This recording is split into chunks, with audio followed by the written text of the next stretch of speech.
daghan kaayong importanteng mga pagtulunan nga gitudlo ang ato karong mga pagbasa, ang atong gospel, labi na gyud. Maay tingay mo sentro lang ta sa usa. Kaning giingon ni San Pablo diri sa atong unang pagbasa nga ang mensahe kay ang mensahe adiden ingon siya dire, si Kristo wala magpadala kanako aron ako mamunyag kundili aron magsangyaw sa maayong balita, dili ginamit ang mga pulong nga lisod sabton aron dili mawagtang ang gahom sa kamatayon ni Kristo didto sa krus. Kining gahom sa kamatayon ni Kristo sa krus mao ni ang sentro sa mensahe sa simbahan dinhi sa kalibutan. Sige lingi ay mong tupad ing namutuo ka nga kung bitayo na ka sa krus mahimo kang gamhanan. Ing na ko no. Inakana bang bitayo na ka sa krus? Mutuo ba ka nga mahimo kang gamhanan? Ha? Ang krus nagsimbolo sa kahuyang, nagsimbolo sa kamatayon, nagsimbolo sa kasakit, nagsimbolo sa pagka kaning ubos, way gahom, helpless. Pero sa mata di ay og sa kasing-kasing sa Ginoo, kining cross mao ni ang labing gamhanan. Muna kitang mga Katoliko ato ginanggi bandilyo ang cross, hasta gani kaning atong pagpanguros nagsimbolo na nga miilata nga ang cross gamhanan. Apan para ni matud pa ni San Pablo, kay ang mensahe mahitungod sa kamatayon ni Kristo didto sa krus binuang alang ni adtong wala maluwas, apan alang kanatong nga giluwas gahom kini sa Dios. Kana ding mga tawo nga padung nas impierno mao nay magsigig reklamo anang krus. Kana mga tawo nga padung sa langit mao na sila'y malipay kung naa ang krus. Unsa man ning krus? Pag-antos sa kinabuhi. Kinsa ninyo dinhi ang malipay basta naanay mga pag-antos ta sa ngamot. Pulos mo mga impiernohonon. Kay matod pang San Pablo, ang malipay ra gyud kadto rang naluwas, pero kadtong wa maluwas, di gid sila ganahan sa krus. Mao bitaw nga si Kristo, mga apostoles hasta mga propeta, pagsangyaw gid nila sa pulong sa Ginoo, kasagaran gid nila gipangpatay.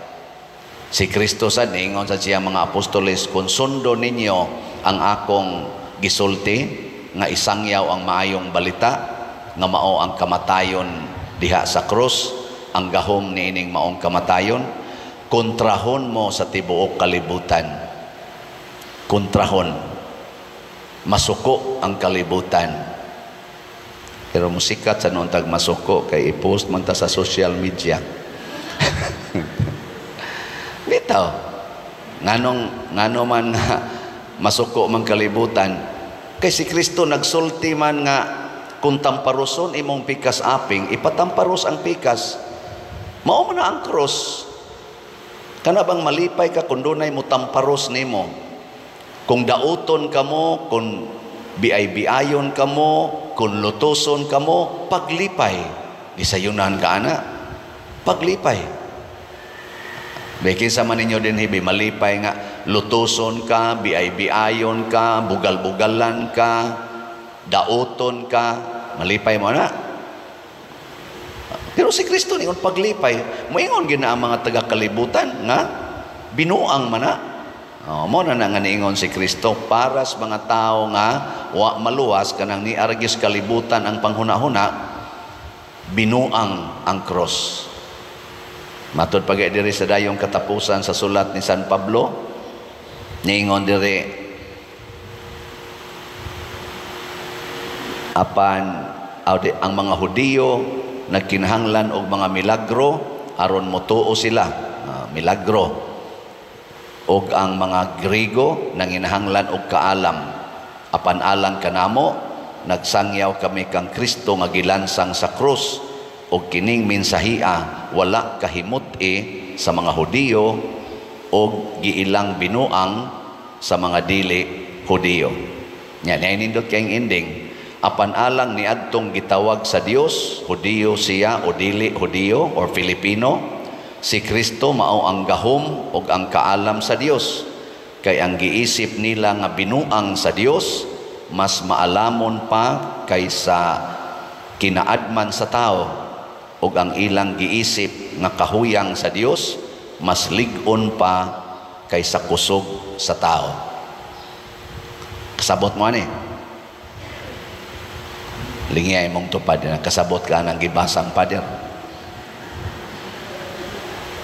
Kana ko nung giisip na tong binuang, kana bang kaalam sa Diyos nga giisip na tong binuang, sama ng tamparoson imong pikas aping, ipatamparos lang sang pikas, kung dunay musakmit sa imong mga gamit, ayaw na lang nagbawia, kung dunay mo patay nimo, pagpakamatay lang, ana. Unsa man na para ninyo? Tinarong pa na o binuang? Kung dunay mo kalata ninyo, pakulata lang. Unsa man na? Binuang na ninyo o tinarong? Si Kristo gikulata man to. Si Kristo gibugal-bugalan. Dili lang kulata ni Kristo, latigog yun. Purong-purong pastunop, sigihan paglapdos, papasanon pas cross, hubuan pag yun, gilansang pa sa cross, sobra patos kulata, sobra patos bugal-bugal, dakmal na gito. Pero ang sa may gibuhat ni Kristo, nireklamo, niya ka mo, o ganaon mo, reklamo mo, dili. Mga buangon. Muna, sa atong ebanghelyo, gibutang diri nga, gispecify nga doon na di ay duha ka klase sa mga nagsunod ni Kristo, na ay maalamon, na asay danghag, katong 10 virgins. Ang mga maalamon, nakasustenir sila sa ilang tumong, nagmalampuson sa ilang tumong. Ang mga danghag, ang mga buangon, wa kasustenir. Unsa may ilang commitment pag adto nila dito, unsa gibutang dire? Unsa ilang tumong nga pareha sila tumong, nagdala sila sa ilang mga suga og nang lakaw aron pagsugat sa pamanhonon, to meet the bridegroom. Lingay mong tupad, inaganahan kang makikita ni Kristo. Naganahan ka, kikita. Nya dunay specific place, nay lugar diin adto nila paabuton ang pamanhonon nga mao si Kristo. Nya kay ngit-ngit man nagda sila sa ilang mga suga. Ang kondisyon, mapawong gani imong suga, wa na kay apil, din ka pasudlon adtong gitawag og wedding banquet. Basta mapawong imong suga. So, pulo sila gadag suga. Pero ang mga danghag, ang mga buangon, daghan ra bang masuko aning word nga buangon? Danghag lang, danghag. Ang danghag, wa magdag additional nga oil. Gasalig lang sila atong ilang suga. Sus, ang ilang suga kay ang lana kutob ra madis alas 12 gabi. Pero ang mga maalamon, nagdagyod og additional nga oil. Ni antos, ni antos og bit-bit, dapas suga, dapat gasangkiig siguro to, kay gadapas oil, gadapas suga. Antos. Pag-abot na dito, na-delayed man pag-abot ang pamanhonon, alas 12 naman niabot. Sus, napaong naman ang suga sa mga danghag o buangon. Sa mga danghag, ng buangon lagi kay daghang kayo manimbawt balhibo ana. Aning ang mga danghag wa na may suga. Unsa may nahitabo? Nangayo sila sa mga maalamon. Taga-imig jutay anang inyong lana, ingon sa mga maalamon, din asad ni paigo kay husto ra man is among suga. Unsa may buhaton?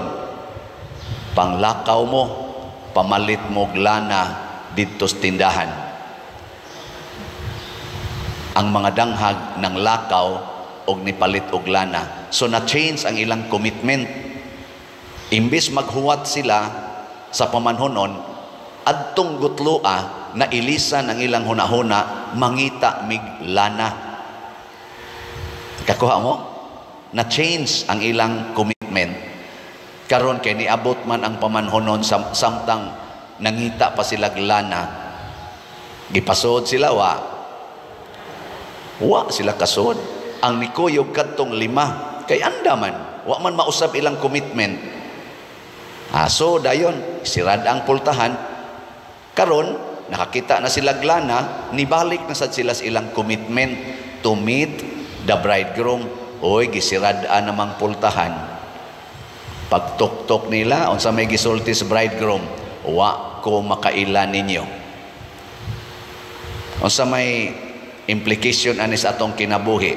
Pananglitan asawa ka or bana. Unsay commitment nimo to meet the bridegroom?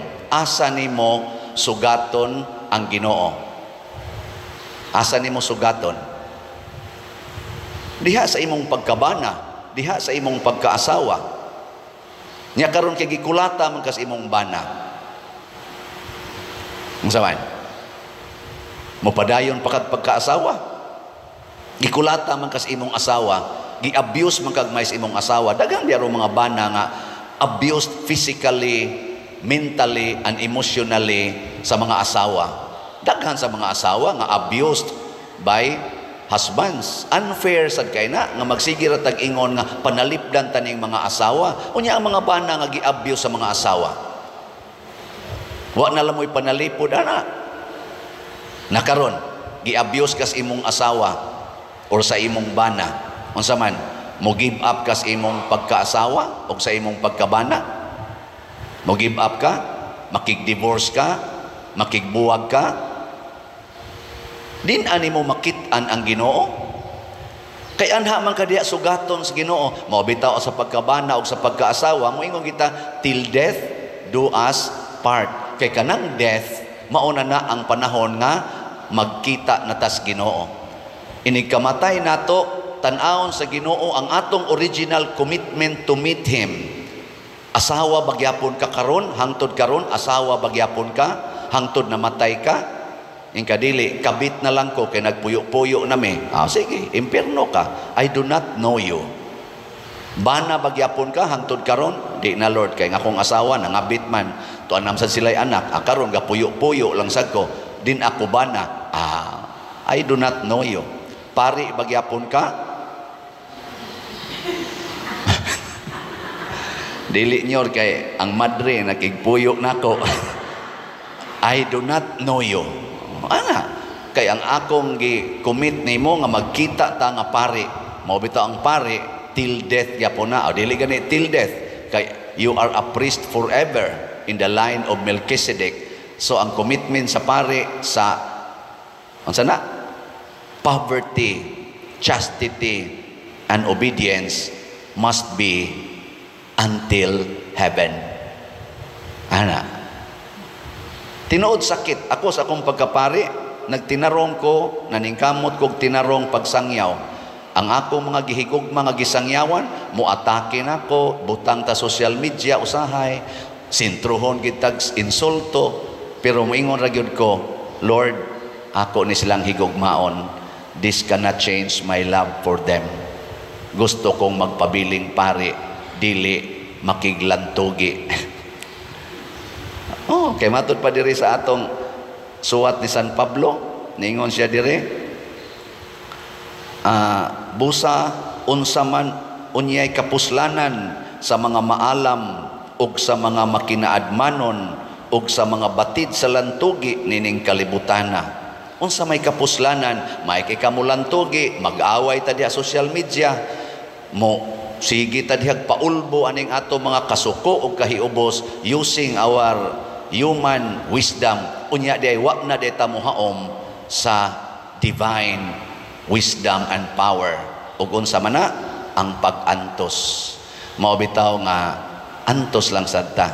May daghang mo text nako, Pader, unsa imong gibati ron aning sitwasyon na nako malipayon, wa day ka maguol, guol. Wa day ka sakit, sakit. Unya, unsa may imong buhat ron? Relax. Kay part man aron ko makapadayon. Ako naman ning gipangandaman. Ako naman ning gitagan-an og lana. Og unsa man nga lana, ako ning antuson ang akong kinabuhi nga gisudlan. Mo biya nay akong commitment adtong 1995. Kaya pagka 1995, mautoy akong tuig nga muminyo unta ko sa akong uyab. Buutan, guwapa, bright, jusnon, faithful, responsible woman. Murag makaingon kong wala na akong hahanapin pa sa isang babae. Tuan na niya tanan. Pero pag sud sa desire nga magpare, akong gitimbang-timbang, magminyo, magpare, magminyo, magpare. O ang katapusang point nga akong gihimong basihanan kung unsay final decision ako, ang akong gipangutanas, akong kaugalingon, niingon ko, asa man ko gustong mag-antos. Wa ko mangiingon nga, asa man ko gustong malipay sa pagkaminyoon o sa pagka-pare. Ang akong point of reference to finalize my decision, asa ko gustong mag-antos. O dinhi, pagdaan ako aning parokya ha, wa dang tigpila ka tuig, at takihon dahin ko sa akong mga gimahal dinhi. Di ba? Hilak sa ko ato. Karon sangyaw kog maayo, sikat-sikat social media, nagsigitag baligyag slots, daghan kay namalit diha sa social media, lipay kay ta, hastang atong archbishop, lipay kayo. Salamat nga nisikat ka sa social media kay nakahuman din tas kapilinya, nakasulisit og dagkong amount, millions of pesos tungod aning akong pagkasikat sa social media.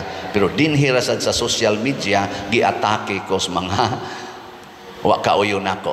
Sakit. Pero ingon ko, mauna ni. Ako na ning gipangandaman. Nya ingon sa dayon ang Ginoo, napay sobra pa ana, nako napabitaw Lord. Ingon din siya nga pangandam-daan. Andam nako daan na. Relax ra. Kana bang makaingon ra gyud ta, this cannot change my love for you. Muna kung ikaw asawa kulataho na kas imong bana, moingon din ka, nangandam nako ani. Ana, this cannot change my love for you. Ikaw sad bana kulataho na kas imong asawa, budhian na kas imong asawa, moingon din ka, dugay ko na ning gipangandaman. This cannot change my love for her. Oh, ano? I can remain a faithful husband or wife to my unfaithful spouse. I can remain a faithful priest to you, people of God, bisan pa ninyong mga saman buangon, danghag.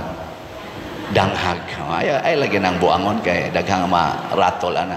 Bisan pas mga danghag. Unya unsa may mahitabo ug mamatay ko karong gabi, I have the face confident to meet the Lord and say, Lord, nagpabilin kong pare, wa ko makiglantugi, wa ko makig-away, wa ko mo justify ni ako, pare ko. Ana. Di ba? Ikaw kanuling nga imong tupad. Ina, gusto kang magpabilin sa imong commitment. Ina kang pabilin ka? Bantay ka diya. Og di ka magpabilin, mahimo jud kang unsa man, buangon, danghag. Manindog na ta mga maalamon.